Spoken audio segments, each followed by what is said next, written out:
Doctor G Gopakumar, സമസ്തയുടെ പ്രമേയം അത് എന്ത് ലക്ഷ്യമിട്ടുള്ളതാണ്? സ്വാഭാവികമായും തെരഞ്ഞെടുപ്പിന് മുൻപ് സമ്മർദ്ദ തന്ത്രങ്ങൾ മതസംഘടനകൾ പ്രയോഗിക്കും. അങ്ങനെ തന്നെ അതിനെ കാണാമല്ലോ, അല്ലേ? തീർച്ചയായിട്ടും സമ്മർദ്ദ തന്ത്രങ്ങൾ പ്രയോഗിക്കുക തന്നെയാണ് ചെയ്യുന്നത്. ഇത് വർഗീയതയുടെ തന്നെ നല്ല ഉദാഹരണമാണെന്ന് പറയാൻ കഴിയും. തെരഞ്ഞെടുപ്പ് രാഷ്ട്രീയത്തിൽ വോട്ടിൻ്റെ അടിസ്ഥാനം മതാടിസ്ഥാനമോ ജാതി അടിസ്ഥാനമോ ആയി വരണമെന്ന് ശ്രമിക്കുന്ന രാഷ്ട്രീയത്തെ നമുക്ക് തീർച്ചയായിട്ടും വർഗീയതയും ജാതീയതയുമായി പരിഗണിക്കുന്നതിൽ തെറ്റൊന്നുമില്ല. അങ്ങനെയുള്ള ഒരു മൃദു വർഗീയതയുള്ള, അത് തീവ്രവാദമല്ല എന്നാൽ മൃദു വർഗീയതയുള്ള ഒരു രാഷ്ട്രീയം തന്നെയാണ് ഇവിടെ കാണിക്കുന്നത്. ഇത് വളരെ നിർഭാഗ്യകരമായ വികസനമാണ്. പഴയ കാലത്തൊക്കെ ഒളിച്ചും തെളിച്ചുമൊക്കെ ഉണ്ടായിരുന്ന ചില പ്രശ്നങ്ങൾ ഏതെങ്കിലും ഒരു പ്രത്യേക സാഹചര്യം വരുമ്പോഴുണ്ടാകുന്ന ഒരു ഇമോഷണൽ ഡെവലപ്മെൻറ്റ് വരും.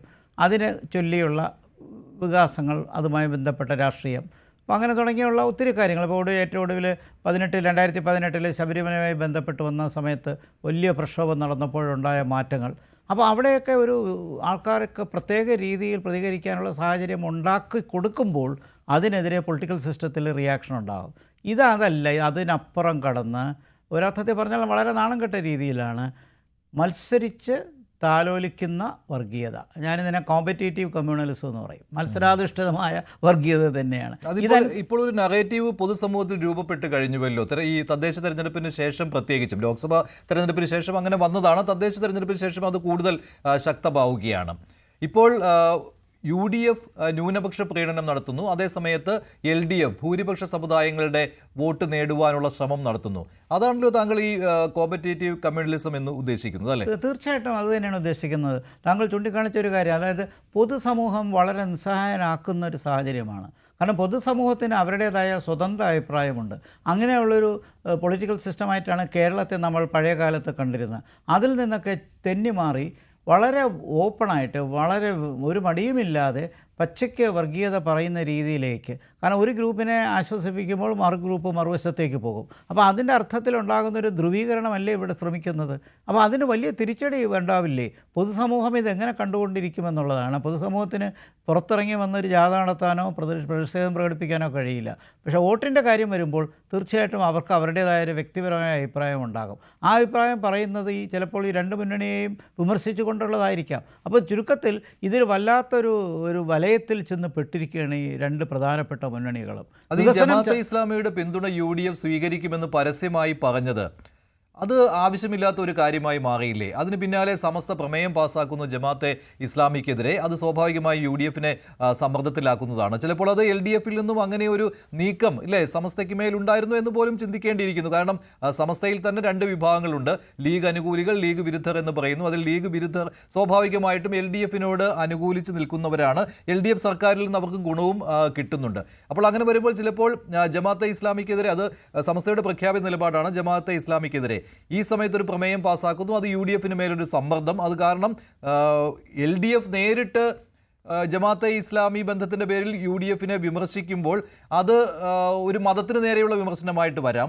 പക്ഷേ സമസ്ത വിമർശിക്കുമ്പോൾ അങ്ങനെ കുഴപ്പമില്ല. അങ്ങനെ ഒരു കാര്യം അപ്പോൾ LDFിന് ഇടപെടൽ പോലും അതിൽ സംശയിക്കേണ്ടി വരും. വളരെ ഡെലിബറേറ്റ് ആയിട്ട് കൊണ്ടുവന്ന ഒരു പൊളിറ്റിക്സാണ്.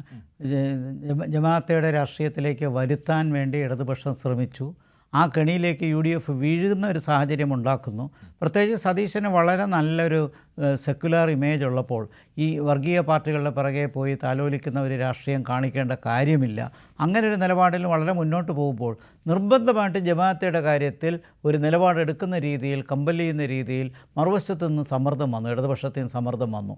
ആ സമ്മർദ്ദം വരുമ്പോൾ കൂടുതൽ ജമാഅത്തെ ആക്രമിക്കാൻ ഇടതുപക്ഷം ശ്രമിക്കുമ്പോൾ മറുവശത്ത് UDFിന് അത് പിന്തുണയ്ക്കേണ്ടി വരുന്നൊരു സാഹചര്യത്തിലെത്തുകയാണ്. അപ്പോൾ ആ പൊളിറ്റിക്സ് വളരെ വളരെ വ്യക്തമാണ്. അതുകൊണ്ടാണ് നമ്മൾ നേരത്തെ ചൂണ്ടിക്കാണിച്ച പോലെ ഒരു വശത്ത് മൃദു ഹിന്ദുത്വ സമീപനം LDF എടുക്കുമ്പോൾ മറുവശത്ത് ന്യൂനപക്ഷങ്ങളുടെ ക്രോഡീകരണത്തിലേക്ക് UDF പോകുന്നു. ഇത് തികച്ചും അനാരോഗ്യപരമാണ്. കാരണം വികസനം മാത്രമല്ല ഇവിടെ നഷ്ടമാകുന്നത്, നല്ല നയങ്ങൾ വരേണ്ട ചർച്ച, നയങ്ങളുമായി ബന്ധപ്പെട്ട്, പൊതുനയങ്ങളുമായി ബന്ധപ്പെട്ട് സമൂഹവും സംസ്ഥാനവും ഇനി അടുത്ത 5 വർഷം എങ്ങോട്ട് പോകും, അതിൻ്റെ സാമ്പത്തിക വശങ്ങൾ, അതിൻ്റെ വികസന വശങ്ങൾ, അതോടൊപ്പം സമൂഹത്തിനുണ്ടാകുന്ന മാറ്റങ്ങൾ, പ്രത്യേകിച്ച് കേരളത്തിലെ ചെറുപ്പക്കാരൊക്കെ കൊഴിഞ്ഞു പോകുന്നൊരു കാലം, വിദ്യാഭ്യാസവുമായി ബന്ധപ്പെട്ട നയങ്ങൾ, ഇതൊന്നും ചർച്ച ചെയ്യുന്നില്ല. എന്ത് നിർഭാഗ്യമാണ് ഈ അവസരം. ശരി, ഇപ്പോൾ ശ്രീ മുസ്തഫ മുണ്ടുപാറ കൂടി ചേരുകയാണ്. ശ്രീ മുസ്തഫ മുണ്ടുപാറ, ഇപ്പോൾ സമസ്ത ഉന്നയിച്ചിരിക്കുന്ന ആവശ്യങ്ങൾ വെച്ച് നോക്കുമ്പോൾ അത് ഒരു വിലപേശൽ തന്നെയാണ്. അത് വിശ്വാസത്തിൻ്റെ പേരിലുള്ള വിലപേശൽ. അതുപോലെ തന്നെ ഇത് ഒരു തെരഞ്ഞെടുപ്പ് മുന്നിൽ കണ്ടുകൊണ്ട് 2 മുന്നണികളെയും സമ്മർദ്ദത്തിലാക്കുവാനുള്ള ഒരു നീക്കമല്ലേ സമസ്തയുടെ ഭാഗത്ത് നിന്ന് ഉണ്ടായിരിക്കുന്നത്?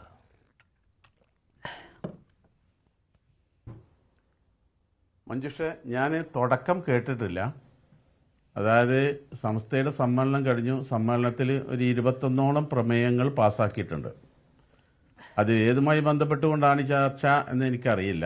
മഞ്ജുഷ ഒന്ന് സൂചിപ്പിച്ചു. പെരുന്നാളുകൾക്ക് 3 ദിവസത്തെ അവധി ആവശ്യമുണ്ട്. അതുപോലെ തന്നെ നിസ്കാര സമയത്തിനനുസരിച്ചുള്ള ഈ പരീക്ഷകളുടെ ക്രമീകരണം, അതുപോലെ നേരത്തെ വലിയ വിവാദമായ സംഭവമാണല്ലോ ഈ സ്കൂൾ സമയമാറ്റം, മദ്രസകളുടെ പ്രവർത്തനത്തിന് അനുകൂലമായിരിക്കണം എന്നുള്ള ആവശ്യം ഉണ്ടായിരുന്നു.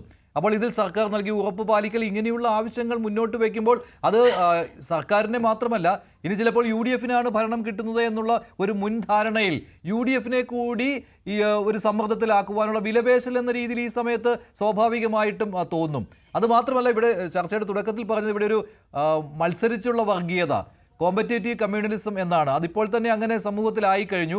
UDF ന്യൂനപക്ഷ പ്രീണനം നടത്തുമ്പോൾ LDF ഭൂരിപക്ഷ പ്രീണനം നടത്തുവാനുള്ള ശ്രമമാണെന്ന്, അതായത് മൃദു ഹിന്ദുത്വത്തിലേക്കുള്ള പോക്കാണ് എന്ന്. ഇതാണ് ഇപ്പോൾ ചർച്ചയുടെ തുടക്കത്തിൽ ഇവിടെ ഉണ്ടായിരുന്നത്. ശ്രീ മുസ്തഫ മുണ്ടുപാറ.